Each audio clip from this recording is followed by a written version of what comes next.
Bienvenidos, bienvenidas a esta última jornada de dibujos que hablan acá en esta hermosa biblioteca de Santiago. Tenemos el placer hoy día de contar con dos grandes humoristas gráficos chilenos, de vasta trayectoria, en innumerables publicaciones, revistas, libros, premiados en el extranjero, reconocidos en Chile y en Latinoamérica. Me refiero a Guillo y a Hervé. Un aplauso para ellos.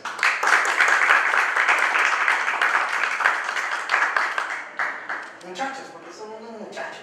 No somos unos muchachos acá. Me acuerdo de, ¿Sí? de mi mamá y sus hermanas que se estaban haciendo chiquillas. ¿Cuál de todas más viejas? Todos somos unos chiquillos acá, unos jóvenes. Muchachos, ustedes tienen una vasta trayectoria. Ambos han sido premiados fuera de Chile. ¿Cuáles son esos premios? Cuéntanos, porque a veces nosotros no sabemos. Es bonito que se sepa que ustedes han recibido premios importantes fuera de nuestro país, en Latinoamérica, incluso quizás en otros países que yo desconozco. Bueno, yo he concursado en varios eventos, festivales del humor, y ahí he sacado varios premios.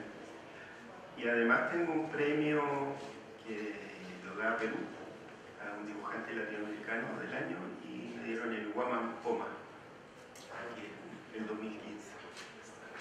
Y él tiene otro. Sí, pues él tiene uno en México. Sí, yo creo que en el extranjero ese es el único más interesante, más importante, que el premio La Catrina que otorga la Universidad de Guadalajara. Es un premio que se da a dibujantes latinoamericanos que lo han tenido otros grandes. Suena feo eso. Lo han obtenido algunos otros dibujantes. La modestia de nuestro invitado, ¿no? Ambos han trabajado en numerosas publicaciones, ambos trabajaron durante la dictadura militar, ¿no? Que es un tema que se aborda habitualmente cuando están ustedes. ¿Qué pasa con la creación ahí? ¿Cómo la realidad, la terrible realidad que afectó a nuestro país y a muchos otros países cercanos al nuestro, afectó su trabajo como humoristas? Porque parece paradojal que uno diga hacer humorismo en momentos terribles, oscuros, siniestros. ¿Qué pasó con ustedes ahí? ¿Qué sintieron? Me interesa mucho también lo que les pasó acá, no solo la cosa formal, sino que ¿qué les pasa cuando ven a sus amigos presos, algunos de ellos incluso muertos, y ustedes ahí en la mesa de dibujo? ¿Qué pasó con ustedes en ese momento? En lo que se refiere a mi oficio de dibujante, yo dibujé hasta el día 11 de septiembre del año 73. Por razones obvias, yo trabajaba en la editorial nacional Quimantú, que ese mismo día los militares invadieron la editorial y tuvimos que irnos a nuestras casas. Se prohibieron todas las publicaciones que no fueran oficiales, de modo que sin dibujar hasta mucho tiempo después. Me dediqué a otras cosas en ese tiempo, un par de años para terminar mis estudios de arquitectura, y después de 3 o 4 años surgió una publicación que era la revista Hoy, donde empecé a trabajar desde esa fecha hasta que se terminó la dictadura. Yo me hice dibujante profesional en la dictadura. ¿Qué edad tenías ahí cuando comenzaste? 20. Y bueno, yo dibujaba como casi todos los dibujantes desde pequeño, pero ahí tomé en serio el oficio. Y mis dibujos partieron en distribución universitaria, en la Universidad Católica. Ahí tenías un personaje. Sí, pero eso era antes del golpe, sí. Era un ratón en la Escuela de Arquitectura de la Católica. Pero después, durante la dictadura, me hice dibujante. Tuve una beca en Alemania y ahí me enamoré de esta actividad. Me di cuenta que conocía a los autores franceses, españoles, y me maravilló su trabajo. Y bueno, empecé a trabajar en la vicaría primero, dibujando manuales terribles, así que qué hacer cuando te siguen, qué hacer cuando voy desde la tortura, cosas así. Y en la revista Apsi empecé en el año 80. Dibujar en dictadura es feroz, porque yo creo que los dibujantes editoriales como él y como yo necesitamos libertad de información y libertad de creación, y esas dos cosas son abolidas con una dictadura. Y personalmente yo asumí el humor en dictadura como una forma de sanidad mental personal, de tal manera de que a través del humor hacer más soportable, disminuyendo al dictador en la mente la dictadura, que es muy asfixiante. Hay que vivirla para saberlo. ¿Y en tu caso cómo fue eso? Bueno, yo me sentía muy en familia con la gente que empezó a hacer la revista Hoy, porque eran los antiguos periodistas de la revista Ercilla. Yo ya había trabajado con ellos en la revista Ercilla durante años. Entonces, cuando me pidieron dibujos humorísticos para la revista, después de haber hecho yo otro tipo de dibujos en la revista, desde el primer número diseñé la portada y muchas portadas posteriores, pero cuando me pidieron dibujos humorísticos era muy tímido, muy elíptico el humor, muy temeroso en el fondo, con mucha precaución. Pero yo vi el trabajo que hacía Rufino, que para mí es el más destacable de los dibujantes de aquel tiempo, porque él se atrevió desde el primer momento a inventar unos personajes que eran en el fondo eran el retrato de la policía política, unos hombrecitos de negro con anteojos ahumados, que hacían comentarios bastante sarcásticos acerca de las terribles cosas que estaban pasando. Al mirar esos dibujos yo me atreví a ser un poco más incisivo en los dibujos, y terminé haciendo una página durante todo el tiempo, durante más de 10 años. Una página que en el fondo era una ventana con situaciones que reflejaban la realidad de cada día, que era desde luego bastante terrible. El humor era bastante amargo. Al empezar la página yo iba con cierto optimismo y buena onda, pero ya cuando terminaba esa página estaba absolutamente amargado. Pero así como dice Guillo, eso era una especie de catarsis, de desahogo, de decir lo que uno pensaba a pesar de todo. Y creo que fue bastante bueno, no solamente en lo personal, sino que para la gente que leía esa página. No sentían, vamos a pasar por otros temas, la editora y otras cosas más alegres que podemos hablar, pero es importante pasar por aquí. ¿No temieron en un momento cuando uno trabaja en eso y ve lo que sucede, la prensa perseguida, censuras a revistas, directores de revistas detenidos, nunca pensaron que tal vez podría pasarles algo a ustedes? ¿O estaban totalmente imbuidos en este trabajo y nunca pensaron en aquello? ¿O lo borraron un poco de sus mentes? ¿O asomaba de pronto así? ¿Y tuvieron alguna experiencia? Yo sé que tú publicaste ese famoso dibujo de Pinochet como Luis XIV, y te preguntaste muchos años que por qué no te habían tomado preso, no pasó nada. ¿Tienes una anécdota al respecto? Bueno, ese fue un número especial de Apsi, y la portada la hice yo caracterizando a Pinochet como Luis XIV, pero no era algo antojadizo, sino que en entrevistas de Pinochet el tipo dice que admira a ese personaje, al Rey Sol, el Estado soy yo. Entonces por eso fue la caracterización.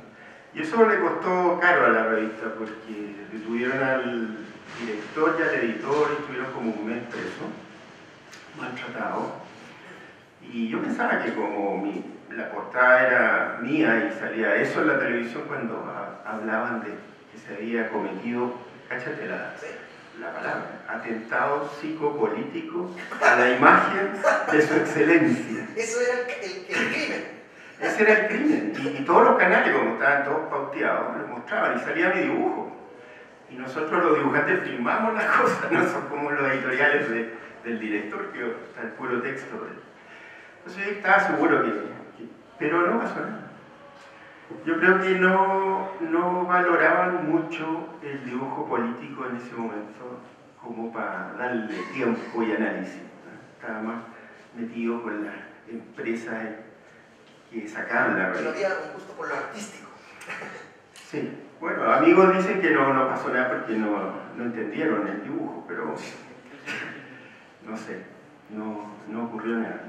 ¿Y en tu caso, Ernie, alguna vez estuviste cerca de ser detenido la revista en que tú estabas por algún dibujo tuyo, sufrió alguna percepción?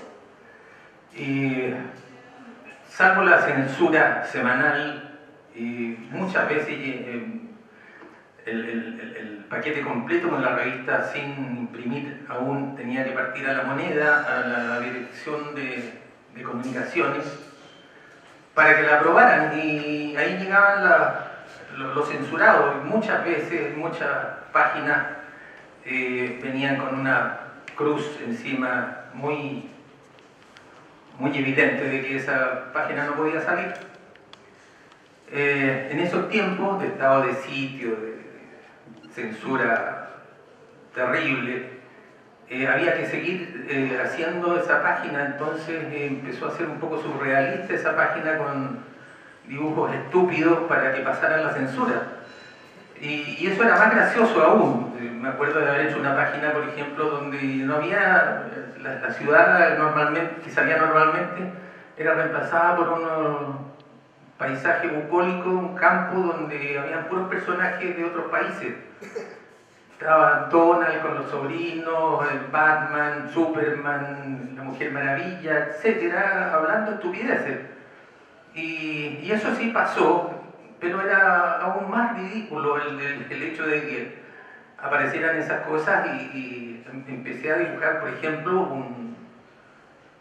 un elefante que volaba y decía tonteras y se paraba en ramitas de árbol, cosas absurdas, surrealistas, y parece que la gente trataba de encontrar el sentido de esas cosas, y muchos años después me preguntaba quién era el elefante, a quién representaba. ¿Era el Partido Comunista? Y la verdad es que no tengo respuesta para eso, era simplemente una forma de reflejar el absurdo estúpido de la realidad diaria en esos tiempos. Sí, hay muchas interpretaciones, me imagino, del público. Oye, hay dos cosas distintas. Cuando se habla de humor gráfico, siempre en la habitual mesa de humor gráfico se habla del tema de la censura, ¿no? Porque pareciera que en este rubro el tema de la censura parece ser mayor por alguna razón política o qué sé yo. Pero aquí yo quiero diferenciar dos cosas, a ver si ustedes me ayudan.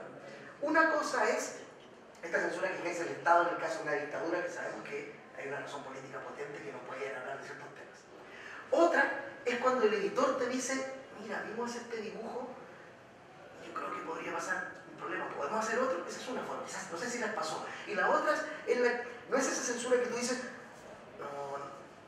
no es esa represión que ejerce uno sobre sí mismo, sino que no les pasó que tal vez hayan enviado un dibujo alguna vez en ese periodo, o en otro momento incluso en democracia, y ustedes dijeran, ¿sabéis qué? Mandé un dibujo, te voy a mandar otro ahora.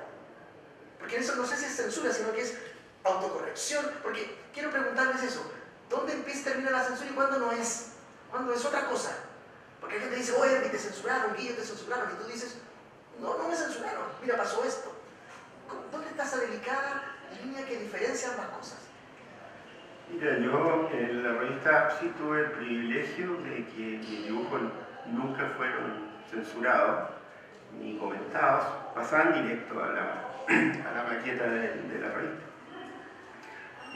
Eso es un lujo, porque éramos todos muchachos de casi de la misma generación y con un pensamiento muy parecido y que nos potenciábamos. Era una revista muy amigable entre el personal que estaba ahí. Y en cuanto a lo que tú preguntas de la suerte de autocensura profesional, sí, a mí me ha pasado que le doy una segunda vuelta al dibujo, pero no he alcanzado a enviarlo, entonces hago otro, o le quito cosas.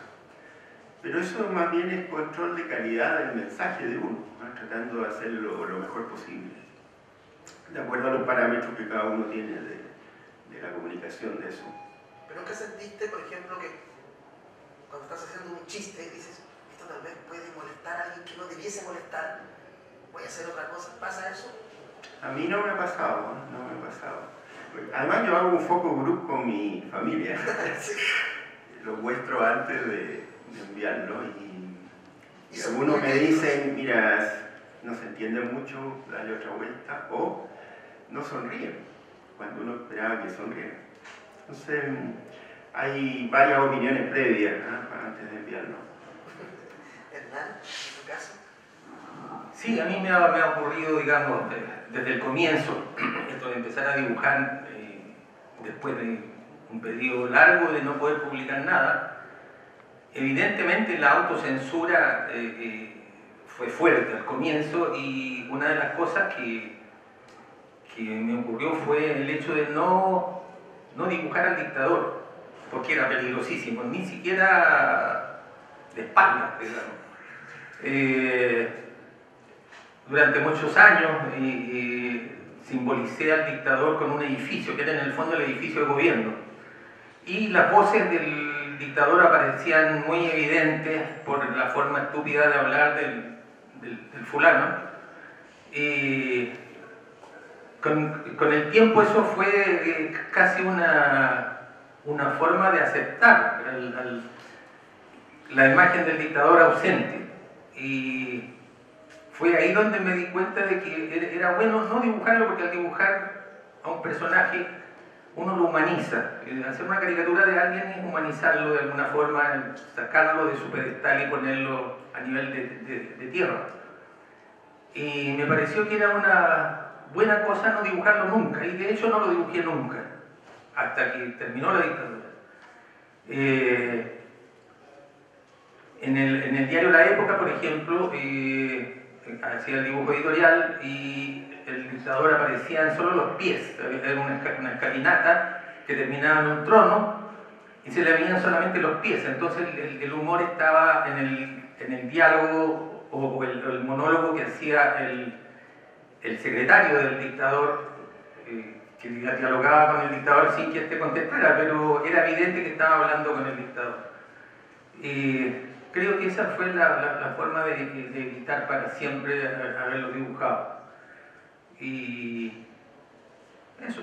Sí, para quienes no conocen ese trabajo del edificio, es un edificio que está en el Centro Cultural Gama atrás, ¿no?, donde estaban los militares, porque ese edificio estuvo ocupado por los militares, nos robaron ese edificio que era vuelto a nosotros de alguna manera. Y él vi con el transcurso del tiempo ese edificio, a medida que el dictador iba decayendo, la dictadura iba muriendo, el edificio cada vez se iba desplomando más. Eso era muy gracioso, ¿no? Estaba a veces a punto de caer, pero no caía. Sí, desgraciadamente las expectativas de los dibujantes son muy fantasiosas, entonces como en el año 80 el edificio ya estaba inclinado casi sostenido con unos pequeños madera, estaba por caer, pero la dictadura duró como 10 años más. Entonces era terrible porque ya no había espacio para que se inclinara más el edificio. Hasta que en el plebiscito del año 88 triunfó, como saben, el no, y el dibujo fue a doble página con el edificio reventado en el suelo y un arcoíris detrás que señalaba, digamos, el advenimiento de tiempos mejores. ¿Quería decir algo? Sí, que me di cuenta que no había contestado una pregunta tuya.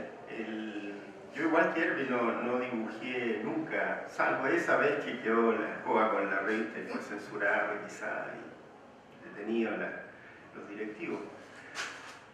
Pero en mi caso yo creé un personaje que era un rey, Sí. enano, que tenía una corona, como la corona de un dibujante norteamericano, Otto Soblo, yo era de niño, y que tenía un juego bonito porque él hacía las mismas cosas que hacía Pinochet durante la semana, pero no era él dibujado. Y Casualmente pasaba que tu dibujo hacía lo mismo. Claro, y la gente sabía eso y ahí se creaba un diálogo y una comunicación con el lector. Pero no se podía dibujar a Pinochet porque, bueno, la prueba es lo que pasó con Arce. Si él hubiese dibujado fisonómicamente a Pinochet, no dura ni la revista ni el dibujante. Oye, hablemos ahora de los personajes. Eso, tú comenzaste justo con algo que yo quiero abordar ahora, los personajes. Ambos tienen personajes, pero además de personajes, ambos han incursionado también en una suerte de historieta educativa. Henry, por ejemplo, en la filme, cuando estás trabajando en Quimantú, ustedes producen mucha historieta que se reparte en los obreros, en las ferias y que educa a la gente, ¿no? Por ejemplo, el litro de leche, alimentar a los niños. Y tú también en un momento, y todavía, uno abrió una revista de pronto de salud y aparecían dibujos tuyos explicando algo de la salud. Es decir, también han incursionado ambos en la historieta como un elemento de comunicación más allá del divertimento, sino que también como un elemento de difusión de ideas y de didáctico, ¿no? Me gustaría hablarme un poco de ese proceso. Sí. Yo he incursionado en todas las áreas que son más intangibles, como la salud, la psicología, la relación con los niños, los derechos de la mujer. Y eso, como es difícil de fotografiar, el dibujo funciona muy bien. Las últimas cosas, hice unas historietas para la reforma vocacional, que se llamaba Sofía Aprende con Todo, que hablaba de la integración de los niños, hablaba del papel importante de los profesores y del mejoramiento de la infraestructura de los colegios públicos. Solamente salió una de las historietas, las otras dos quedaron medio obsoletas porque en el transcurso del tiempo lo que se había prometido iba cambiando de acuerdo a la negociación con los profesores y con las autoridades, porque decían esto no vamos a poder hacer, qué sé yo, ese gimnasio. Entonces, quedaron ahí guardadas lamentablemente, pero se hicieron. Antes de que él me conteste, ¿es más difícil hacer esto que humor gráfico? ¿Representar estos conceptos en dibujos que lo otro que haces habitualmente? No, no creo. No, es más. Fluye más, ¿no? Porque tú aceptas el trabajo porque te gusta el tema. En cambio, el humor gráfico de repente cuesta que llegue la idea que vas a dibujar. Hernán, tú estuviste en La Chiva, la famosa revista autogestionada, importantísimo para muchos de nosotros, y también en La Firme, que fue la consecuencia natural de La Chiva. Y ahí estuviste haciendo este tipo de historietas. Sí, ese fue realmente un tiempo glorioso. El poder hacer lo que hacíamos, un grupo de dibujantes, hacerlo en una empresa grande, la editorial nacional, digamos, la más importante del país, y con absoluta libertad y abordando todos los temas que a uno se le ocurría que era necesario convertir en cómic. Así, esta revista, La Firme, nació como una forma de difusión popular del programa de gobierno de Salvador Allende. Y fue así como cada número estaba dedicado a un tema, por decir, por ejemplo, las nuevas estaciones del metro, la remodelación del Parque Cauciño, el litro de leche para todos los niños, la nacionalización de la compañía de teléfono, la nacionalización del cobre, y así, digamos, eran infinitos los temas en esos 1000 días del gobierno de Salvador Allende que se fueron difundiendo a través de esta revista. Había una edición especial que hacíamos para el campo, con temas sobre la reforma agraria, las nuevas formas de administrar los grandes latifundios, etc. Fue un tiempo muy reconfortante el poder difundir de la mejor forma, con revistas a todo color y sin ningún tipo de censura, hacer este trabajo. Al comienzo trataron de influir en nosotros algunos intelectuales. Había un par de sociólogos en la editorial que pretendieron guionearnos, pero después del primer guión que presentaron y que fue absolutamente rechazado por el grupo nuestro, hicimos las cosas que queríamos hacer porque vimos que que esa era la mejor forma, no habían otros especialistas en el tema. Para que tengan una idea de lo desubicado de este tipo de sociólogos, uno de los proyectos que presentaron a la editorial Quimantú fue una revista especialmente dedicada a los trabajadores. Y no se les ocurrió nada más creativo que hacer un proyecto, hacer una maqueta, con una maqueta impresa para repartirla en la empresa para su aprobación. Bueno, esta revista se llamaba Juan y estaba completamente hecha sin tipografía, sino que manuscrita. Ellos pensaban que la escritura a mano era más amigable con los trabajadores. O sea, se saltaron varios siglos de la invención de la imprenta y era una estupidez de esas soberanas. O sea, yo creo que todavía me acuerdo de las risas del comité que tenía que aprobar esa maqueta, ese proyecto. Afortunadamente la revista Juan nunca salió. Oye, entonces, dibujante, historietista uno, sociólogo cero. Una cosa para quienes no conocen esas revistas, también hay que decir que lo que hicieron ustedes ahí no era esta cosa densa, ¿no? Sino que era muchísimo humor. Yo recuerdo que uno lee eso y se ríe mucho, ¿no? Ustedes trataban de que los contenidos muy intelectuales, muy densos, pasaran colados con esta cantidad de humor que hacían en la revista, ¿no? Claro, yo creo que estábamos preparados para eso porque ya en la revista La Chiva hacíamos una historieta que en el fondo era una versión chilena de una historieta mexicana que nosotros admirábamos mucho, de un dibujante que se llama Rius, falleció hace poco tiempo.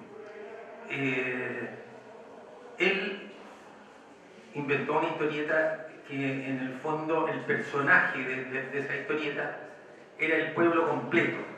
Se llamaba San Garabato el pueblo y todo transcurría en función de las relaciones de unos personajes con otros dentro de ese pequeño pueblo. Y era muy divertido. Entonces nosotros hicimos lo mismo en La Chiva con el barrio Los Chamullos. Y después teníamos ese training y no nos costó nada, digamos, transformar esto en historias divertidas, entretenidas, anecdóticas, pero que estaban encuadradas en este tipo de proyectos del gobierno. Y por eso tuvo bastante éxito esa revista y creo que el ingrediente humor era fundamental. Sí. Guillo, tú también has incursionado en temas como la animación, ¿no? Algunas cosas por ahí. Sí. Sería interesante también para que veamos la multiplicidad de cosas que ustedes han metido, ¿no? Bueno, yo estudié cine Sí. y tenía una cuenta pendiente, ¿eh? Entonces ahora recién he conformado un equipo para animar los dibujos y también hacer esa técnica en que se dibuja rapidísimo, se llaman animate, sobre todo para explicar cosas densas. Y he hecho varios videos a nivel académico con los astrónomos de Chile, con el Instituto de Física de la Católica, con el Instituto de Psiquiatría. Son temas que hay que hacerlos amables para que se entiendan. Entonces el dibujo y una dosis de humor ayuda mucho a eso. Y esas cosas están en YouTube, así que... Son temas que te interesan, además. Me interesan, es muy rico trabajar con otros profesionales porque nos nutrimos mutuamente. Trabajar con los astrónomos, que ha sido maravilloso, he aprendido bastante astronomía, y descubrir a un personaje muy sencillo y muy sabio al mismo tiempo. Oye, no sé si ustedes lo ven así, pero me gustaría que comentáramos esto. Yo tengo la sensación de que ustedes tienen ya discípulos, o discípulos por incluso. Yo creo, no sé, mala imagen, un joven dibujante, creo que está muy cercano a ti, Guillo, y él siempre lo dice, que tú influenciaste mucho su trabajo y que quizás por ti él se convirtió en un dibujante de humor gráfico, ¿no? Sí. Y en tu caso yo siento que gente como Leo Ríos o Cristiano también están en un camino semejante a ti, sobre todo Leo, que incluso tiene un estilo de dibujo que es muy propio de él, pero que uno intuye que parte del ADN de él está ahí. ¿Tú lo sienten así ustedes? ¿Sienten que ahí afuera hay gente que nos leyó mucho y que hace cosas porque ustedes contribuyeron a que se crearan o no lo ven así, no lo sienten así? Yo creo que esto digamos, es una forma natural que se puede vislumbrar en la historia del arte. No hay nada nuevo, cada etapa, cada paso, cada evolución en la historia del arte está basada en lo que se hizo anteriormente. Lo mismo pasa con el dibujo, en este caso el dibujo humorístico. Pepo, por ejemplo, fue un seguidor de los dibujos de Coque. Y yo fui un seguidor de los dibujos de Pepo porque fui su ayudante durante muchos años. Y indudablemente, dado la cantidad de buenos aspirantes a dibujantes que ha habido en este país desde siempre, digamos, fue natural que muchos nos siguieran a nosotros, a la generación nuestra, Alberto Vivanco, Jorge Vivanco, Pepe Palomo, el que habla, y siguieran aprendiendo un poco de lo que veían y creando sus propios estilos y desarrollándose como lo han hecho. Me parece que es algo natural y así tendrá que seguir siendo. Bueno, concuerdo con lo que dice, uno busca a sus maestros que lo antecedieron y va buscando su propio estilo en base a mirarlos a ellos. En el caso mío, como empecé a dibujar remuneradamente en Alemania, me influyó bastante el dibujo de los franceses, de los españoles. Me acuerdo que era compañera mía en cine, la Ada Lobo, hija de Timo Lobo. Y yo dibujaba en la universidad y me dijo, oye, ¿por qué no te muestran los dibujos a mi papá? Para que te oriente. Sí, yo lo miraba porque lo conocía desde niño. Y partimos a la casa un día. Y me invitó a comer tallarines. Y el gran Temo me mira los dibujos y me dice, oye, tus dibujos no tienen nada que ver con los dibujos chilenos. Lo tuyo es como un dibujo gringo. Y me dijo, se parecen a los de Jules Pfeiffer. Yo no tenía ni idea quién era Jules Pfeiffer y en ese tiempo no había internet como para googlearlo. Y me he metido por años quién era Jules Pfeiffer. Y...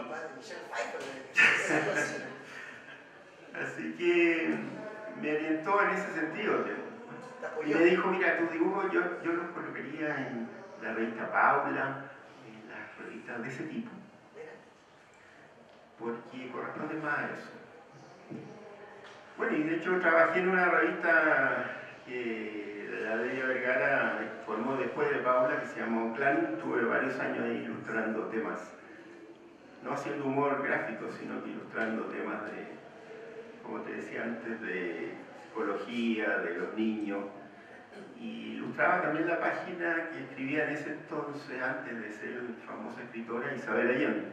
Entonces le ilustraba su columna. Eso fue mi relación. Sí. Erwin, tú tuviste la oportunidad de conocer a dos grandes de la historieta latinoamericana, Pepo y Oesterheld cuando estuvo en Chile. ¿Cómo eran ellos? ¿Cómo era Pepo? ¿Cómo era Oesterheld en lo cotidiano? ¿Estuviste con ellos sobre todo trabajando ahí codo a codo? Sí, a mí se me dio la suerte de que desde chico me becaron a una escuela se llamaba la Escuela Experimental Artística, donde impartían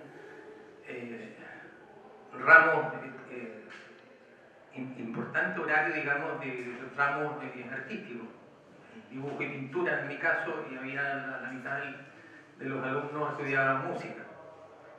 Y este colegio afortunadamente quedaba en el centro de Santiago, a pocas cuadras, a 2 cuadras del diario El Mercurio en ese tiempo, donde empecé a dibujar. A los 12 años empecé a publicar en un suplemento del Mercurio y se me ocurrió después llevar estos dibujos para mostrárselos a Pepo, que quedaba también a pocas cuadras en la plaza Maquedano, la editorial Zigzag. Y desde esa edad él me aceptó y empecé a ser su ayudante al poco tiempo. Me ayudaba con la historieta de Condorito, él dibujaba a lápiz y yo le pasaba tinta. Aprendí la técnica del pincel con él, en fin. Pero más que nada yo creo que aprendí una forma de ser. Pepo para mí fue una revelación como ser humano. Su genialidad no cuadraba con la sencillez de su persona y su amabilidad, su paciencia, en años que trabajé con él jamás lo vi de mal humor o de mala onda. Al revés, tenía un humor desbordante y en esa oficina habían 4 dibujantes ahí simultáneamente y era una risa todo el tiempo. Entonces, para mí esa fue una forma de educación también. No dejar el humor como una parte del oficio, sino que como una forma de vida. Creo que es una gran enseñanza que todo el mundo debería aprender, ¿no? El humor no debe ser una parcela de la vida, sino que parte del paisaje. Eso con respecto al maestro Pepo. El conocimiento de Westergel fue impresionante porque yo y mis compañeros dibujantes de aquel tiempo en la revista El Pingüino éramos grandes admiradores de las revistas que hacía Westergel. Eran dos revistas de formato apaisado, donde él hacía todos los guiones y esos guiones eran llevados a la historieta por los mejores dibujantes argentinos. Las revistas se llamaban Hora Cero, una dedicada a historietas que tenían que ver con la Segunda Guerra Mundial, y la otra se llamaba Frontera, que se refería en general a la colonización de Norteamérica. Ambas revistas eran fascinantes porque se escapaban totalmente de los parámetros que uno conocía como cómic, que en el fondo era la historieta norteamericana típica, plagada de superhéroes absolutamente falsos, como seres humanos, y fantasiosos, pero a un nivel absurdo. Al revés, las historietas, los guiones que hacía Westergel eran absolutamente humanos. En las historietas que hacía de guerra, por ejemplo, no se trataba de héroes matando alemanes o el típico desarrollo de historieta norteamericana clásica con un final feliz, con un planteamiento nudo y desenlace previsible. Al revés, esto eran cosas que tenían que ver con la vida misma, las contradicciones de los soldados, muchas veces los finales eran absolutamente tristes. Es decir, era una forma de reflejar la vida misma en historietas, lo cual nos parecía revelador. O sea, las posibilidades que tiene la historieta de retratar la vida humana sin falsearla, como en las historietas clásicas y lo que vemos actualmente en compañías como la Marvel o Dell. Cuando llegó Westergel a la editorial Lord Cochrane, empezamos a incorporarlo a la revista, porque la revista que hacíamos, la revista El Pingüino, era una revista picaresca, de humor y fotos de niñas en bikini. Era una revista bastante superficial y había que meter un poco más de humor. Nosotros empezamos a hacer un humor más cáustico, más adulto, y se le encargó a Westergel que hiciera guiones que cuadraran con esta revista, y él hizo muchos guiones, se le ocurrieron muchos personajes que sí encajaban en el formato de la revista, y algunos los ilustramos nosotros mismos. Palomo y Alberto Vivanco y yo hicimos algunas historietas con guiones de Westergel, pero lo más entretenido de esto era que Héctor trabajaba en el mismo lugar, en la misma oficina, y conversábamos tardes enteras acerca de su vida. Nos enteramos ahí de sus hijas. Él estaba muy orgulloso de sus hijas. Nos contaba cómo él había crecido intelectualmente al conocer los gustos de sus hijas. Por ejemplo, él había descubierto a los Beatles a una edad muy tardía, y era fanático de los Beatles porque los había conocido a través de sus hijas. Todo esto durante un tiempo que, como todos saben, terminó trágicamente con la desaparición de sus 4 hijas y de él mismo por la dictadura militar argentina. Es una muestra más del espanto que significan las dictaduras militares con respecto a la intelectualidad y con respecto a la gente que trabaja en la prensa. Hoy día ya tenemos este caso horroroso del periodista Khashoggi, periodista árabe que acaba de ser asesinado y hecho desaparecer en Turquía. Eso. Oye, ya nos queda poquísimo. Yo quiero, antes de terminar, abrir al menos alguna pregunta al público, para que no sé qué, que ya no nos dejaron preguntar nada, qué sé yo, y después podemos conversar afuera con los autores, con Nerdy y con Guillo. Pero quisiera, si alguien quiere hacer una última pregunta, una pregunta espectacular, así que a mí jamás se me había ocurrido, es el momento de hacerla. Abrimos entonces. ¿Te paso este? Dos preguntas, no. Dos preguntas, pero me dicen por interno sí, que nos autorizan 2 preguntas. Uno para Guillo y para Nerdy, o 2 para ambos. Por favor, algún comentario o pregunta será muy bienvenido acá. Ahí viene el micrófono, acercándose lentamente a tu boca. Sí, a la tuya. A la tuya, sí, claro, justamente. Vamos, pues esperamos. ¿Sí? No, yo en realidad me quedé con... No quería hacer la pregunta porque es muy puntual. Vamos. No es una gran pregunta. Ella es una de las invitadas internacionales, a Lauri Fernández. Si quería saber más bien qué años específicos trabajó con Westergel, o sea, lo que contaba recién, en qué año había pasado, digamos. Pero se llama un pituto para eso. Sí, es una pregunta re puntual. ¿Estás haciendo la investigación sobre Esto fue previo en los años 60, no recuerdo exactamente cuándo, pero debe haber sido el año 1965, 66. Eso se puede corroborar a través de los estudios que han hecho muchas personas sobre Westergel, entre ellos los estudios que ha hecho mi hija Yusa. Yosa Vidal, sí.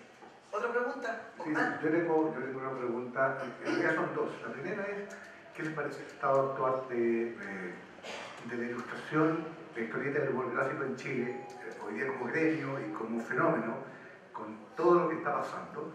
Y la segunda es, precisamente en relación con el tema del gremio. En dictadura fueron gremio, se apoyaron, se ayudaron, pero había otros que estaban del otro lado.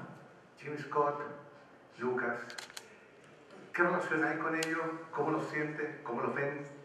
¿Los vieron alguna vez? ¿Tuvieron algún contacto? ¿Hubo alguna relación con ellos? ¿Cómo se dio eso? Bueno, yo conozco a ambos, a Jim Scott y Lucas. Con Lucas tengo una historia bonita. Él para mí es un gran dibujante, un gran humorista gráfico, independiente de su posición política. Y él trabajaba para Cemento Melón haciendo ilustraciones de revistas internas, de comunicaciones internas y de manuales hacia el exterior. Y cuando se enfermó de cáncer, un manual que se llamaba El hormigón armado, no lo pudo terminar. Y yo, que estaba empezando, y me llaman de Cemento Melón y me dicen que él ha sugerido mi nombre para hacer ese manual, que él no iba a poder terminar. Y yo fui allá, tomé el trabajo, dije que tenía que empezar de nuevo porque no podía imitar su estilo. Y hice un gran trabajo ahí, o sea, gran trabajo en el sentido de muy bien remunerado, ¿eh? Uno a esa edad no sabía qué cobrar, era como el gaffiter que te dice esto, no le va a salir más que tal cosa. Y Cemento Melón me dijo, mira, a él le estamos pagando esto, ¿qué te parece? Y era como 10 veces más de lo que yo podía saber, que era muy ignorante de las tarifas. Y terminé, y quise agradecerle después por el gesto, y hablé por teléfono con su señora, porque él estaba durmiendo, y me dijo que le encantaría verme, pero que me iba a decir ella el momento para poder ir a Valparaíso. Lamentablemente, como a los 5 días, me enteró por el diario que falleció y no pudimos encontrarlo. Y allí Jimmy Cóndor lo conozco periódicamente, porque hay unos encuentros por ahí de amigos comunes que nos topamos.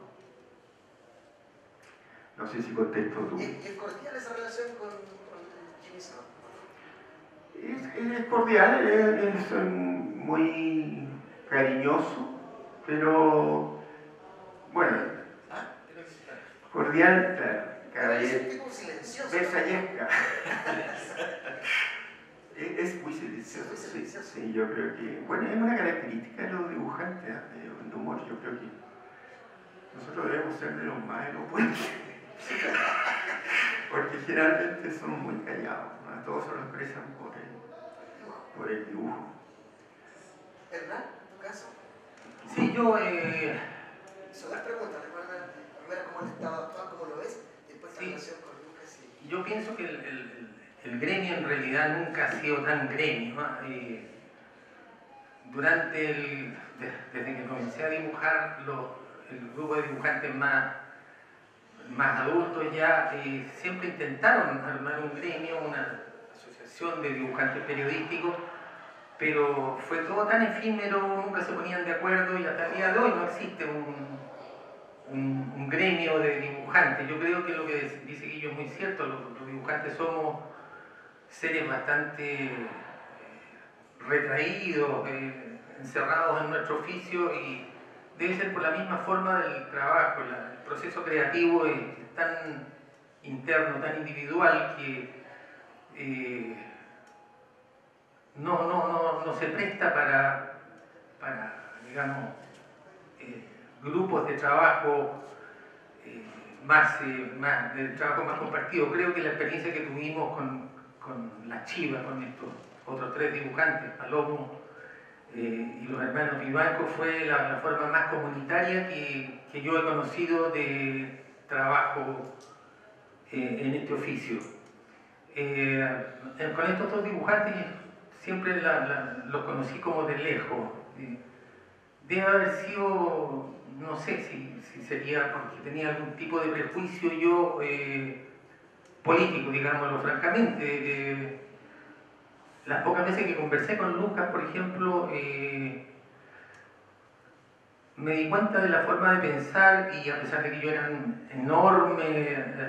gran admirador de su trabajo, porque es un genio como dibujante, como creador y como humorista, no me gustó el humor que hacía en el tiempo de la dictadura, donde hacía cosas realmente que no me gustaban. No vamos más allá.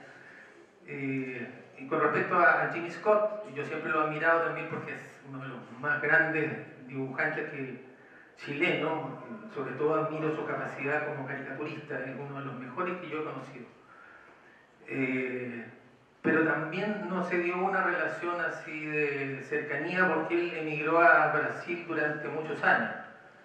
Y después del fallecimiento de Lucas, lo trajeron, digamos, lo reclutaron del diario Mercurio para que lo reemplazara hasta el día de hoy. Pero me parece que es un excelente humorista y gran dibujante. Eso. Oye, yo quiero cerrar ahora esta conversación aquí en la Biblioteca de Santiago, en Dibujos que Hablan número 4, agradecerles que hayan venido, agradecer a Quillo, a Hernán, hemos tenido aquí a dos grandes, hemos podido conversar con ellos. Yo he escuchado, contar cosas hoy que no, yo recuerdo no haber escuchado antes y eso les agradezco. Ha sido un momento muy grato y recuerden, hay mucho más dibujos que hablan ahora. ¿Qué viene después del almuerzo, don Jorge? No sabe, muy bien. Uno de los organizadores no sabe, pero vamos a ver el programa, yo lo tengo acá y vamos a saber inmediatamente para que ustedes se queden acá. No vayan a almorzar, quédense acá, no salgan, ¿ya? Ahora viene, dice, oh, no sé lo que viene. No. Sí, aquí está. Dice, aquí estamos nosotros a las 12. A las 15 horas, lenguajes de la visualidad. Participan Alejandro Torres, Julio Gutiérrez, Fernando Morales, Rebeca Águila, modera Hugo Hinojosa. Lenguajes de la visualidad. A las 4:30, representaciones de la infancia. A las 17:45, algo muy importante, un café. Y a las 18, charla de clausura, le da el humor, con nuestro gran amigo Juan Acevedo, peruano, modera Vicente Plaza y Cristiano viene, ¿verdad? Bien, un aplauso para nuestros invitados.